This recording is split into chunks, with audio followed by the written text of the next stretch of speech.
નમસ્કાર દોસ્તો, world ઇનબોક્સના current અફેર્સના લેક્ચરમાં ફરી આપનું હાર્દિક સ્વાગત છે.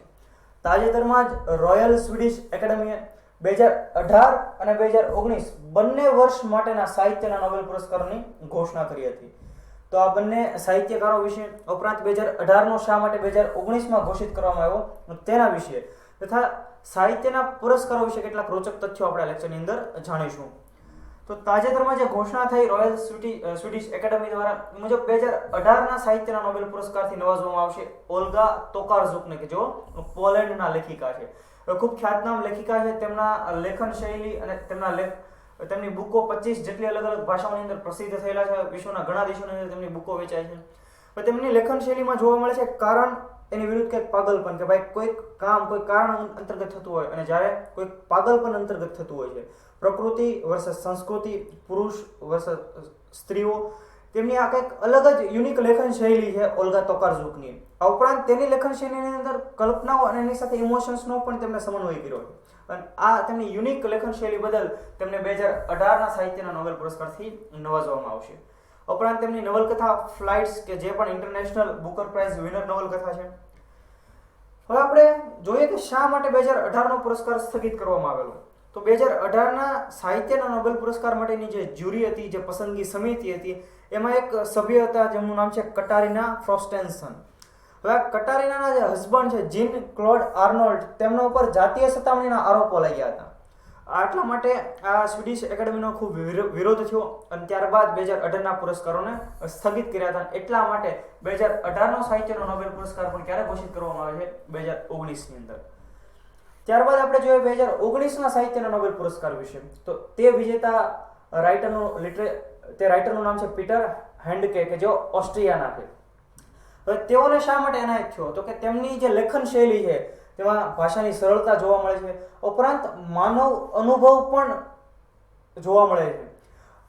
આ બદલ તેમની આ યુનિક લેખન શૈલી બદલ તેમને 2019ના સાહિત્યના નોબેલ પુરસ્કારથી નવાજવામાં આવશે. તેમની નવલકથા ડાય હોર્નેસેન એ જ્યારે પબ્લિશ કરવામાં, તે પણ ખૂબ પ્રસિદ્ધ નવલકથાઓ છે અને વિશ્વના ઘણા બધા લોકોએ તેની નવલકથા વાંચી છે. તેમને બુક અ સોરો બિયોન્ડ ડ્રીમ્સ, એટલે કે સપનાઓથી પણ આગળ દુઃખ, એવી એમના નવલકથા છે. એમની એ બુક છે જે પણ ખૂબ પ્રખ્યાત બુક છે. તો આ બંને લેખકો, એક લેખિકા અને એક લેખક, જેમને અનુક્રમે 2018 અને 2019ના સાહિત્યના નોબેલ પુરસ્કારો એનાયત થશે. તો આવનારી પરીક્ષાની અંદર પ્રશ્ન પૂછાઈ શકે કે ભાઈ 2018નો સાહિત્યનો નોબેલ પુરસ્કાર કોને મળ્યો? તો કે ઓલ્ગા તોકારઝુકને. તે કયા દેશના છે? તો કે પોલેન્ડના. 2019નો સાહિત્યનો નોબેલ પુરસ્કાર કોને મળ્યો? તો કે પીટર હેન્ડકેને. તેઓ કયા દેશના છે? તો કે ઓસ્ટ્રિયાના છે. હવે ભારતીય કોઈ વ્યક્તિને સાહિત્યનો નોબેલ પુરસ્કાર મળેલો ખરો? તો કે હા, રવિન્દ્રનાથ ટાગોર, કે જેમને 1913માં ગીતાંજલિ માટે થઈને સાહિત્યનો નોબેલ પુરસ્કાર એનાયત થયેલો. અને આ પુરસ્કાર મેળવનાર તેઓ, સાહિત્યનો નોબેલ પુરસ્કાર મેળવનાર તેઓ એકમાત્ર ભારતીય છે. આ સિવાય આપણે જોઈએ કેટલાક રોચક તથ્યો સાહિત્યના નોબેલ પુરસ્કાર વિશે, કે તેમની શરૂઆત 1901થી થઈ. ત્યારબાદ 110થી પણ વધુ લોકોને સાહિત્યના નોબેલ પુરસ્કારો એનાયત કરવામાં આવેલા છે, જેની અંદર પુરુષોની સંખ્યા વધારે છે. એટલે ઘણીવાર આ પુરસ્કારો વિવાદોમાં પણ રહેલા છે.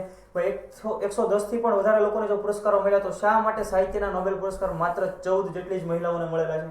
તો વિવાદોનું પણ કેન્દ્ર રહેલું છે. સૌથી વધુ વખત સાહિત્યનો નોબેલ પુરસ્કાર મેળવનાર ભાષા તો અંગ્રેજી.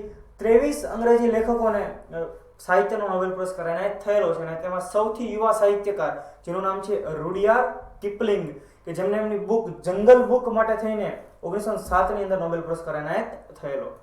એ સમયે એમની ઉંમર હતી 41 વર્ષની. સૌથી વૃદ્ધ વ્યક્તિ ડોરિસ લેસિંગ, કે જેમને 88 વર્ષની ઉંમરે નોબેલ પુરસ્કાર, સાહિત્યનો નોબેલ પુરસ્કાર એનાયત થયો. બંને બ્રિટિશ નાગરિક. યાદ રાખો, ડોરિસ લેસિંગનો જન્મ ઈરાનમાં થયેલો છે, પરંતુ તેઓ બ્રિટનની અંદર સ્થાયી થયેલા. ત્યારબાદ પ્રથમ મહિલા સેલ્મા લેગરરોફ, કે જેમણે 1909માં સાહિત્યનો નોબેલ પુરસ્કાર એનાયત થયેલો. તો દોસ્તો, આ કેટલાક રોચક તથ્યો હતા સાહિત્યના નોબેલ પુરસ્કારો વિશે. આ ઉપરાંત 2018 અને 2019ના સાહિત્યના નોબેલ પુરસ્કારો વિશે. જો આપને આ વિડીયો પસંદ આવે તો તેને લાઈક કરો, વર્લ્ડ ઇનબોક્સની ચેનલને સબસ્ક્રાઇબ કરો તથા આવા નવા વિડીયોની નોટિફિકેશન માટે બેલ આઇકન જરૂર પ્રેસ કરો. Thank you very much.